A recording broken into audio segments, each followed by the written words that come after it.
Hello. So ಇವತ್ತು ಪಾಪುಗೆ ಬೇಗನೆ ಸ್ನಾನ ಮಾಡಿಸ್ತಾ ಇದ್ದೀನಿ, ಯಾಕಂದರೆ ನಾವು ಅಜ್ಜಿ ಮನೆಗೆ ಹೋಗ್ತಾ ಇದ್ದೀವಿ, ಅಂದರೆ ಮಮ್ಮಿಯವರ ಅಮ್ಮನ ಮನೆಗೆ.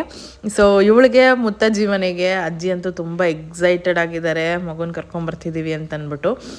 ಅವ್ರಿಗೆ ಇಷ್ಟ ಆಯಿತು ಅವತ್ತಿಂದ ಕರ್ಕೊಂಬರ್ಬೇಕಂತ. ತುಂಬ ದಿನ ಆಗಿತ್ತು ನಾನು ಹೋಗಿ, ಒಂದು 6 ಮಂತ್ಸ್ ಮೇಲೇ. ಸೊ ಅದಕ್ಕೆ ಹೋಗೋಣ ಅಂತ. ನೋಡಿ ಎಷ್ಟು ಲಗೇಜ್ ಪ್ಯಾಕ್ ಆಗಿದೆ ಅಂದರೆ 1 ಮಂತ್ಗೆ ಆಗೋಷ್ಟು ಲಗೇಜು ಜಸ್ಟ್ 5 ಡೇಸಿಗೆ ಪ್ಯಾಕ್ ಮಾಡಿಕೊಂಡು ನಾವು ಹೊರಟ್ವಿ.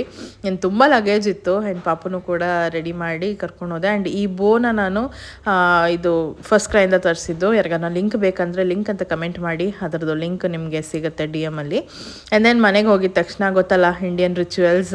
ಸೊ ಆರತಿ ತೆಗೆದು ಆಮೇಲೆ ಒಳಗೆ ಕರ್ಕೊಂಡ್ರು. ಸೊ ಇವಾಗ ನಾನು ಇದು ಏನದು ಅವಳದು ಜೋಲಿ ಏನೂ ತಂದಿಲ್ಲ, ಬಟ್ ಫ್ಯಾನ್ಗೆ ಸೀರೆ ಹಾಕಿ ಕಟ್ಟೋಣ ಅಂತ ಅಂದ್ಬಿಟ್ಟು ಈ ಥರ ಒಂದು ಮಾಡಿಕೊಂಡು ಅದರೊಳಗೇ ಪಾಪುನ ಮಲಗಿಸ್ತೀನಿ.